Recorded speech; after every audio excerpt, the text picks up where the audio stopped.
सभी किसान साथियों को नमस्कार। मेरे एग्रो केयर टिप्स चैनल पर आप सबका स्वागत है। आज बात करेंगे गेहूं की फसल की। जिन किसान भाइयों ने गेहूं की फसल को नवंबर सेकंड वीक में या फर्स्ट वीक में बुआई कर दी थी, तो इस समय फरवरी का फर्स्ट और सेकंड वीक में वो 90 से 100 दिन की हो गई होगी। इस समय उनकी फसल 90 से 100 दिन की हो गई होगी और 90 से 100 दिन का जो समय है गेहूं का, इस समय मिल्किंग स्टेज होता है। मिल्किंग स्टेज क्या होता है कि दानों में जो तरल दुग्ध जैसा जो पदार्थ है वो बनता है, यानी दाना जो है वो उसका भराव होता है, दाना भरने की शुरुआत होती है। इस समय दाना बनना शुरू होता है। तो मिल्किंग स्टेज में हम ऐसी कौन सी खाद दें जिससे हमारा उत्पादन बढ़ जाए, क्योंकि मिल्किंग स्टेज में जो है जो खाद आपने गेहूं की पहली सिंचाई में दी या दूसरी सिंचाई में दी, अब जो है उस खाद की जरूरत नहीं पड़ती है। अब आपको मिल्किंग स्टेज में कोई दूसरी ही खाद देनी पड़ती है, इसलिए आपका जो दाना है वो अच्छी तरह से भरेगा, उसकी क्वालिटी अच्छी होगी, दाने में सिकुड़न नहीं होगी, तो फाइनली आपका उत्पादन बढ़ेगा। लेकिन जब गेहूं की फसल में मिल्किंग स्टेज होती है, 90 से 100 दिन का समय होता है, इस समय हमें गेहूं की फसल को दाने का अच्छी तरह से विकास हो, दाने का भराव अच्छी तरह से हो, उसके लिए पोटाश की सख्त जरूरत पड़ती है।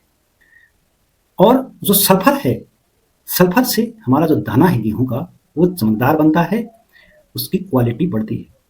और जो जिंक है, इस समय दाने में जो है वो प्रोटीन बनाने में सहायक होता है और इसलिए जिंक देना भी जरूरी है। तो ये तीन जो खाद हैं, अगर आपने ये सही मात्रा में सही समय में दे दिया, अभी जो मिल्किंग स्टेज है इस समय आपने इसको या फॉलियर स्प्रे कर दिया या टॉप ड्रेसिंग कर दिया, ऊपर से छिड़काव कर दिया, तो आपका फसल का जो उत्पादन है वो 20 से 25% इमीडिएटली बढ़ेगा। इसमें कोई दोहराई नहीं। तो पोटाश और सल्फर और जिंक हमें जो है मिल्किंग स्टेज में देना है।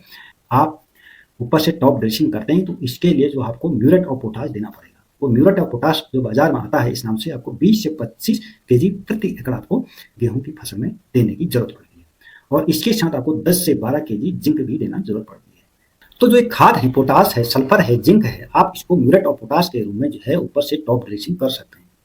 लेकिन टॉप ड्रेसिंग में आपका पौधा उसको कुछ देर में जो है, कुछ दिनों में जो है उसको अवशोषण करेगा। पहले वो आपका मिट्टी में मिलेगा, फिर उसके बाद नीचे जड़ों तक जाएगा, फिर आपका पौधा उसका अवशोषण करेगा। लेकिन आप फॉलियर स्प्रे ऊपर से छिड़काव करते हैं पत्तियों में, तो वो तुरंत उसका अवशोषण करेगा और जिससे उसको आपके पौधे को इसका ज़्यादा जल्दी असर पड़ेगा पौधे को। तो स्प्रे करना बहुत बेटर रहेगा। 000050, इसमें आपको दो खाद मिल जाती है। एक तो आपको पोटाश मिलता है 50%, इसके अलावा 18% आपको इसमें सल्फर भी मिल जाता है और इसके साथ आप जिंक भी जो है मिलाकर 5 ग्राम पर लीटर की दर से देना है। आप दोनों को एक साथ मिलाकर स्प्रे कर सकते हैं। पहला छिड़काव आपको गेहूं की फसल में 90 से 100 दिन के बीच में कर देना है, जब आपका मिल्किंग स्टेज होता है। आपको अगर लगता है फिर जरूरत है इसकी, फिर जो है आपकी फसल को इसकी जरूरत पड़ रही है, तो आप दूसरा स्प्रे 7 से 8 दिन के बाद फिर पुनः कर सकते हैं।